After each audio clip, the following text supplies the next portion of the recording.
love endures forever true. নমস্কার বন্ধুরা, কেমন আছো সবাই? আজ আমি তোমাদের নিয়ে এসেছি বাংলার এক অসাধারণ সমুদ্র সৈকতে, মন্দারমণিতে। তোমরা যারা সমুদ্র ভালোবাসো তাদের জন্য এই জায়গাটা একদম পারফেক্ট। চলো তাহলে আর দেরি না করে ঘুরে আসি Mandarmani. His grace is near through all. Welcome to another blog. তোমরা তো টাইটেল দেখে আর ইন্ট্রোডাকশন দেখে বুঝতে পেরেই গেছো যে আমরা কোথায় যাচ্ছি। স্কুল থেকে আমরা জাস্ট 3 দিনের ছুটি পেয়ে গেলাম হাতে আর বেরিয়ে পড়লাম। বাড়িতে বসেই বা কী করবো, ভাবলাম যে এখন সেশনের শুরুর দিকে তো আমরা কোথা থেকে ঘুরে আসি, কারণ এরপরে তো কর্ম ব্যস্ততা আমাদের গ্রাস করে নেবে, তখন তো আর যাওয়া যাবে না কোথাও। তো এখন আমরা 3 জন বেরিয়ে পড়েছি। সোনা এখন দুধ খাচ্ছে, ও তো গাড়িতে উঠলেই শুরু হয়ে যায়, ওর মানে কিছু একটা মুখে লাগবে, কিছু খেয়ে বেড়ায়নি, তাই জন্য গাড়িতে উঠে একটু দুধ দিয়ে দিলাম ওকে। আমার সোনাটা দুধ খাচ্ছে। কোথায় যাচ্ছি আমরা? কোথায় যাচ্ছি একটু বলে দাও তো, জোরে বলো। সমুদ্র, সমুদ্রতে যাচ্ছি আমরা। আপাতত বাসার থেকে বেরিয়ে পড়েছি, আর বাকি রাস্তা ডিটেলস আমাদেরকে বলবে অর্ক, কারণ আমি রাস্তাঘাট অতটা বুঝি না, অর্ক সব থেকে ভালো বোঝে, তো ওই বলবে তোমাদেরকে। এখান থেকে যেরকম দীঘার কনভেনশনাল রুট যা, সেইটা নেব না, একটু কাঁথি থেকে ওই সৈকত সরণিটা দিয়ে যাওয়ার ইচ্ছা আছে। এখন দেখা যাক, কাঁথি থেকে ওই সৈকত সরণিটা ধরা যায়, ওটা শুনেছি সমুদ্রের পাশ দিয়ে যায়, তবেও সেটা মন্দারমণির পথ থেকে, মন্দারমণি থেকে তাজপুর এই স্ট্রেচটাতে বোধহয় ওটা ওই কি বলে সমুদ্রের পাশ দিয়ে যায়।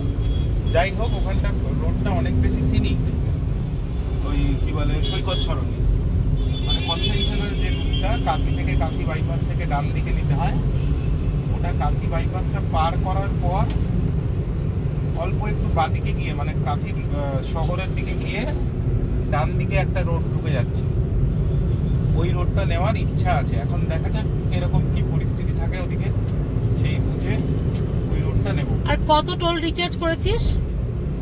এখন 500 টাকা করেছি, বোধহয় 600 টাকা মতো লাগবে, মানে বাড়ি থেকে একদম দীঘা যাতায়াত বোধহয় 600 টাকা লাগবে। এখন 500 টাকা করে দিয়েছি, আবার পরে আসার সময় তাহলে আর একবার 150 টাকা করে দেবো। পৌঁছে গেলাম আমাদের ফার্স্ট টোল জার্নির, রাজচন্দ্রপুর টোল বা বালি toll.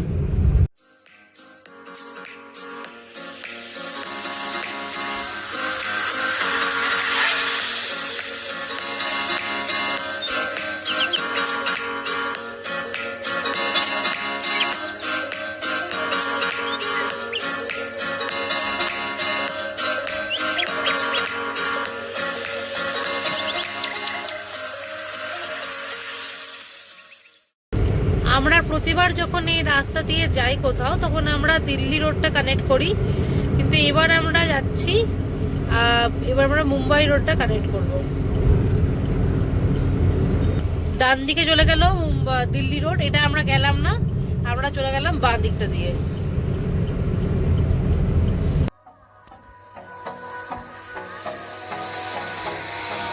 Hold me close till I get up. Time is barely on our side. I don't wanna waste what's left. The storms we chase are leading us, and love is all we'll ever trust. Yeah. No, I don't wanna waste what's left. And on we'll go. চারিদিকে শুধু lorry আর বাস। আমাদের মনে হয় এবার একটু বেড়াতে দেরি হয়ে গেল বলে আমরা এই জ্যামে ফাঁসলাম। ভালো জ্যাম রয়েছে রাস্তাতে আজকে, একটুখানি করে যাচ্ছি আর জ্যামে দাঁড়িয়ে পড়ছি গাড়ি। জাস্ট আমরা আরেকটা টোল পেরালাম, এটা হচ্ছে ডেবরা টোল। তো দুটো টোল আলটিমেটলি আমাদের পেরানো হলো এখনো অবধি। তো ভালোই রাস্তায় জ্যাম আছে, আমরা যাচ্ছি এনজয় করতে করতে। রাস্তায় একটু দাঁড়াবো, ব্রেকফাস্ট করে নিই, আমরা কেউ ব্রেকফাস্ট করবো, সোনাকেও খাওয়াবো, সোনা দুধ খাচ্ছে, একটু খাওয়াতে হবে, তো একটু দাঁড়াতেই হবে।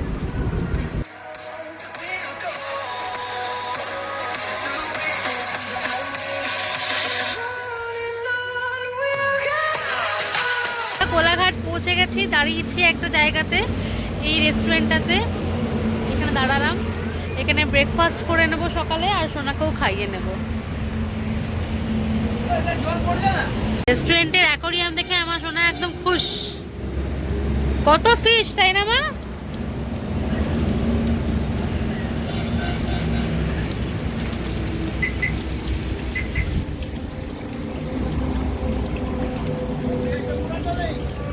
আমাদের খাবার চলে এসছে। এই যে ফার্স্ট অফ অল আমার সোনা কি খাচ্ছে দেখাই, চিড়ে সিদ্ধ সোনার খাবারটা নিয়ে এসেছিলাম। আর এই হলো এটা আমার খাবার, আলুর পরোটা, ঘুগনি, আচার আছে, লঙ্কা আছে। আর অর্ক হচ্ছে সবসময় কমফর্ট ফুডই ট্রাই করে, ওর কমফর্ট ফুড হচ্ছে কচুরি আর তরকারি, তো ও কচুরি তরকারিই নিয়েছে। তো আমরা এখন ব্রেকফাস্টটা করব, তারপরে এখান থেকে বেরিয়ে যাব। আমরা চলে এসেছি নেক্সট টোল আমাদের যাত্রার। এই টোলটার নামটা ঠিক বুঝতে পারছি না, যদি পরে বুঝতে পারি তাহলে ভিডিওতে মেনশন করে দেব। থার্ড টোল আমরা পার করলাম। আচ্ছা, এই টোলটা হচ্ছে সোনাপেটিয়া টোল, জায়গাটা হচ্ছে সোনাপেটিয়া। আর আমার ছুনচুচা কি খাচ্ছে, সোনা কি খাচ্ছে? ললিপপ। যা খাওয়ালাম ওকে সবটা বমি করে দিল। ওর মুখে কিছু একটা দানা গেলেই হলো, যেহেতু ওটা অনেকক্ষণ আগে করে মা প্যাক করে দিয়েছিল, একটু মানে জমে জমে গেছিলো, তো সেটা গলায় গেছে, পুরোটা ওয়াক করে বার করে দিল। তারপরে আবার একটা ডিম সিদ্ধ নিয়ে ডিম সিদ্ধটা খাওয়ালাম, এখন ললিপপ খাচ্ছে। এবার থেকে আর ওর জন্য খাবার প্যাক করে কোথাও যাবো না, ও তো ডিম টোস্ট এগুলো খেতে শিখেই গেছে, তো এবার এগুলোই খাইয়ে দেবো। আর বাড়ির খাওয়াটা নিয়ে বেরাবো না, কারণ অনেকক্ষণ থাকে তো খাওয়াটা জমে যায়, সেটা খেতে ওর অসুবিধা হয়।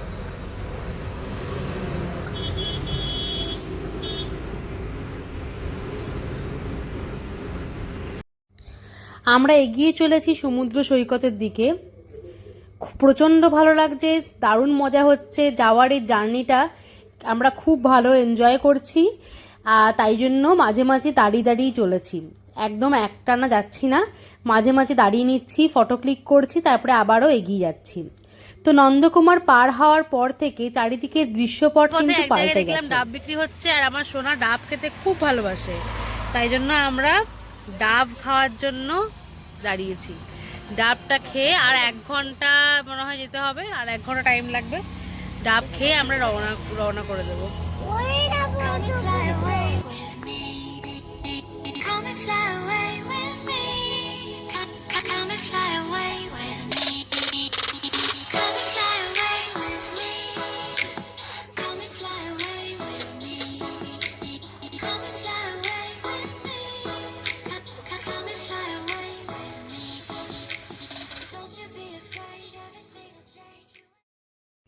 কাঁথি থেকে আমরা সৈকত সরণির রাস্তাটা ধরে নিলাম। দুদিকে সারি সারি গাছ, গ্রাম্য রাস্তার মধ্যে দিয়ে আমরা যাচ্ছি। সামনের দৃশ্যপট আমাদের জানান দিচ্ছে যে সামনেই সমুদ্র আমাদের হাতছানি দেবে।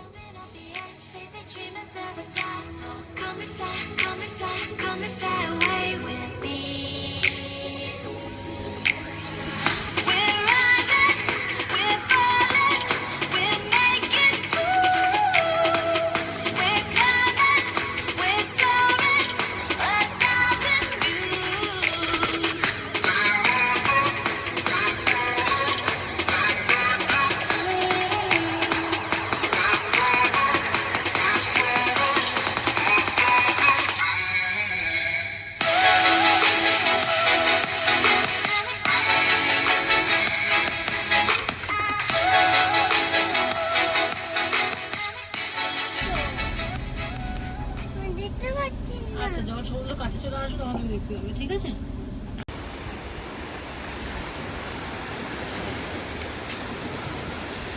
রুম টুরটা তাহলে দিয়েই ফেলি। রুমটা আমাদের মোটামুটি মানে ঠিকঠাকই ডিসেন্ট লেগেছে, 2 দিনের জন্য তো থাকবো, ঠিকই আছে। তোমাদেরকে দেখাচ্ছি আমরা কোন রুমটা নিয়েছি। কটেজের অপশন ছিল, কটেজটা নিলাম না একটা কারণে আর কি। তো যাই হোক, দেখাচ্ছি তোমাদের রুমটা। রুমটা মোটামুটি বেশ বড়ই আছে। আমরা এসি রুম নিয়েছিলাম, যদিও এসি চালানোর দরকার আমাদের পড়েনি, কারণ আমরা যখন গেছিলাম তখন বেশ হালকা হালকা শীত লাগছিল, ফ্যানটাই জোরে চালাতে পারছিলাম না। তো একটা এরকম বড় আয়না দেওয়া আছে আর একটা ওয়ার্ড্রপও আছে। সব থেকে সুন্দর পার্ট রুমটা তোমাদের দেখাচ্ছি। খাটটাও মোটামুটি বেশ বড়, আমাদের 3 জনের শুতে কোনো রকম কোনো অসুবিধা হয়নি। এই জানলাটা ছিল বিশেষ, এই জানলাটা দিয়ে পর্দা সরালেই দেখা যাচ্ছিল সমুদ্র। আমরা সকালবেলা আর বিকালবেলা চা এনজয় করেছি সমুদ্র দেখতে দেখতে, তো খুব ভালো লাগছিল। আর সব থেকে বেস্ট পার্ট হচ্ছে এই রুমের, সেটা হলো গিয়ে ব্যালকনিটা। চলো তোমাদের ব্যালকনিতে নিয়ে যাই, তাহলে তোমাদের বোঝাতে পারবো যে কেন এটা এতটাই বিশেষ। আমার সোনা অলরেডি দাঁড়িয়ে আছে, ও দেখছে এখন সুইমিং পুল। ও প্রথমবার সুইমিং পুল দেখে অবাক হয়ে যাচ্ছে, বিশেষ করে সবাইকে স্নান করতে। তো এটাই তোমাদের বলছিলাম, এখানে 2টো চেয়ারও দেওয়া আছে বসে সমুদ্র এনজয় করার জন্য। আর দেখতেই পাচ্ছ তোমরা একদম সামনে সমুদ্র দেখতে পাওয়া যাচ্ছে ব্যালকনি থেকে, আর দারুণ হাওয়া আসছে। খুব ভালো লাগছিল এই জায়গাটাতে। তো খুব সুন্দর ছিল রিসর্টটা আমাদের। তো এখানে আমরা বেশ ভালো 2টো দিন কাটালাম।